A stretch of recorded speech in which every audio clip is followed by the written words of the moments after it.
Welcome to the opera. We will now perform for you the entire history of England, and we've got an important role for you to play.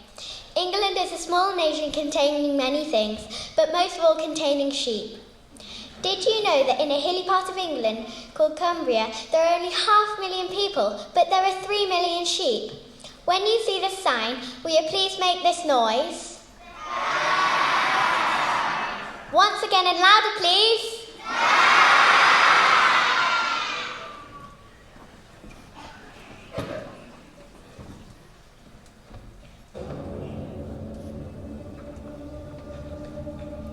At first, there is nothing, just a bunch of stuff whizzing around the emptiness.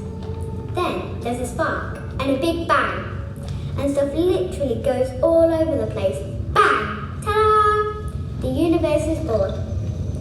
Millions of years later, in the middle of space, on a tiny island, on a little rock called Earth, some hairy half-monkey, half-humans get less hairy and stand up straight.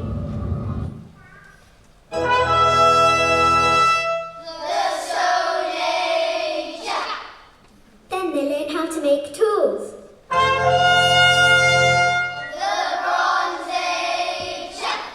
And how to farm their own crops and herds. Life on this island goes on like that for a long time. Like a long time. But then, in the year 43, the Roman army attacks.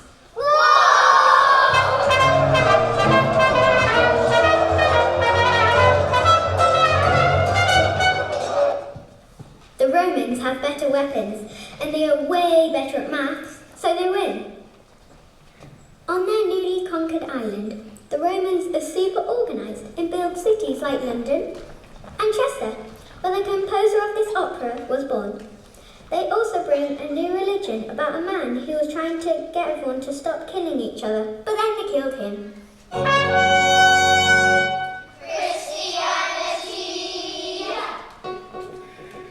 So then they build a big wall to keep the Scots out, because back then the Scots were crazy savages covered in blue paint. Which is so weird, because these days they're progressive social democrats. But anyway, in 410, the Roman Empire collapses, and then the next thing you know, the Anglo-Saxons invade.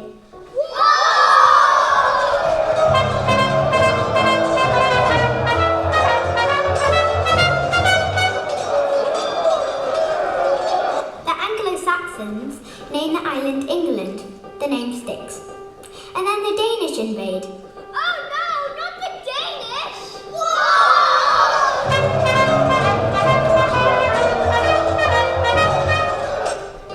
And the Norwegians. Oh no, not the Norwegians!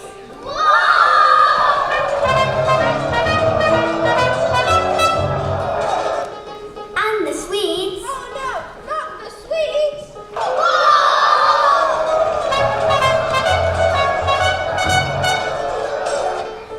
When no one's looking, the men with the money and weapons claim all of the land. They force everyone else to farm for them and tend their herds. The men with money and weapons claim to protect the others from foreigners, but actually they are way worse than foreigners. We call this period the Dark Ages. You see? It's really dark. In 1066, the Normans attack, led by William the Conqueror. They defeat the English army, and William becomes king.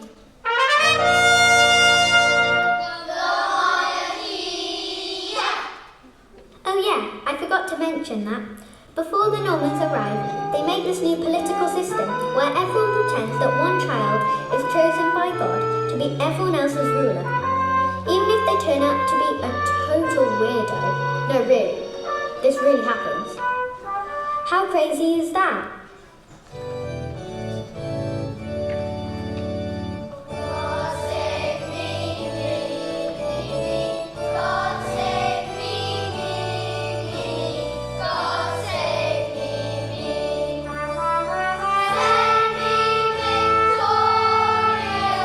Happy and glorious.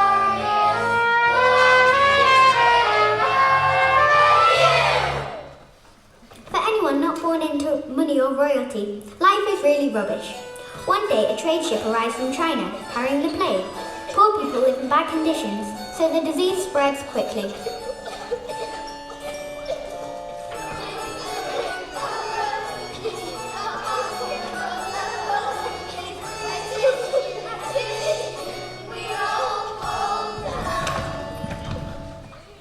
Half the people in England die. The sheep are okay.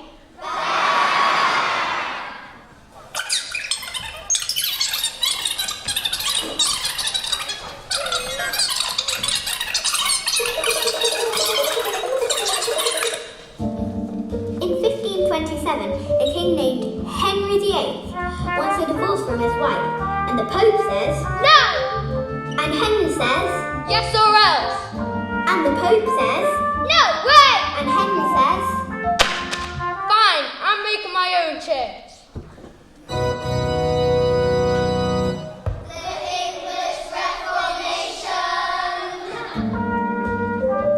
Then a woman called Elizabeth becomes queen, and she's really good at it, and an actor called William Shakespeare writes the greatest plays ever.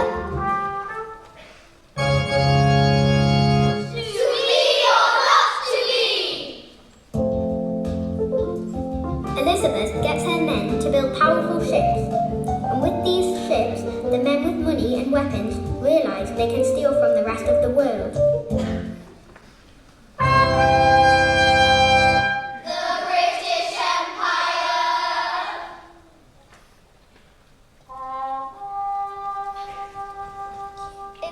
Asia, they stole silk, jute and spices and oppressed the people. In West Africa, they stole millions of sheep and sold them as slaves. In the Americas, they stole cotton, sugar and tobacco. In Australia, they stole the land and gave it to their wanted prisoners.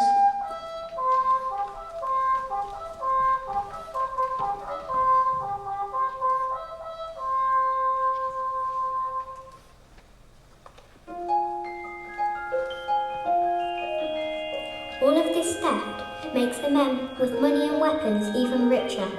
The rich men build bigger and bigger machines, which poison the air and water. And the poor men die digging for coal to feed the machines. The men who are good at maths invent ways to sell money for more money to make the rich men even richer. And then Europe starts fighting over land and power, which leads to war after war after war.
World War I lasted 4.5 years.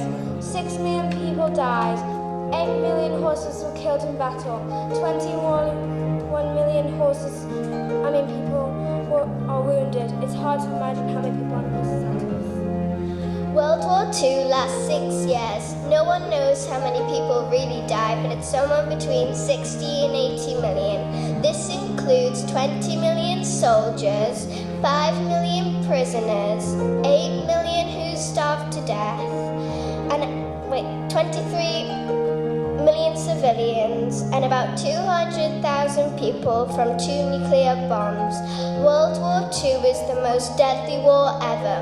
We must never forget this. We must never repeat this.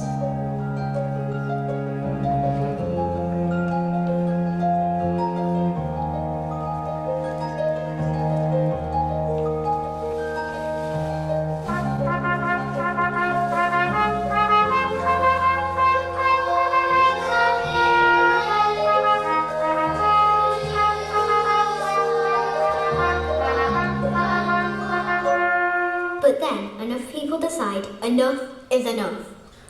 They start a group to prevent more world wars. The United Nations. And Britain gets together with its neighbours. The European Union.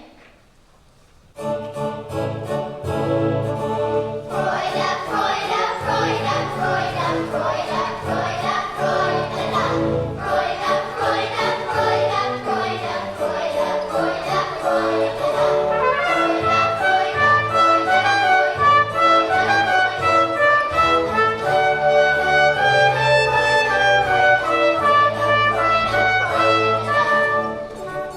And Parliament says everyone deserves to see a doctor. National Health Service. And they stop polluting with all that coal. And 4 boys from Liverpool make the best-selling pop albums.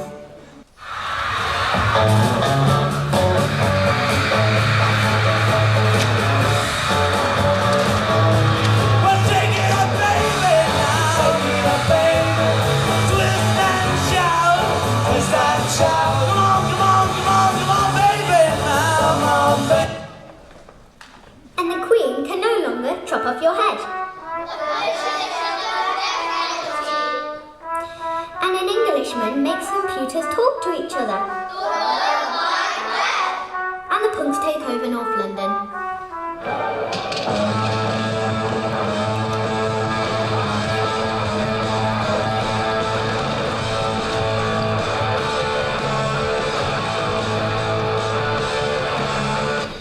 And scientists figure out how to clone a sheep called Dolly.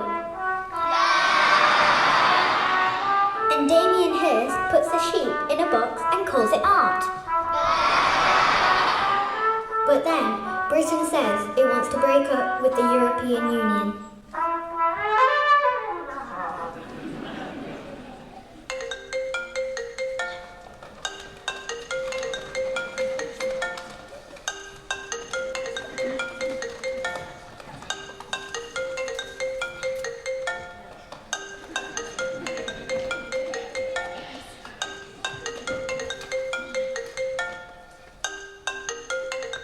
Hello, can you hear me?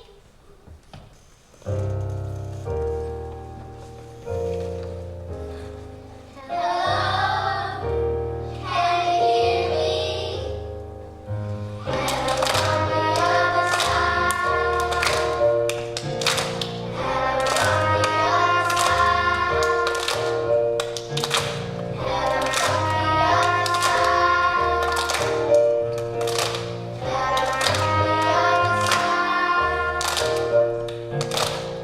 from the other side. Hello from the other side. In the future, we would like racism to stop completely. We want everyone to buy fair trade products to help families in different parts of the world. Everyone should have an education in these parts of the world. We want to see fewer homeless people on the streets and to stop world hunger. Our hope for the future is that animal cruelty will stop. We want plastic pollution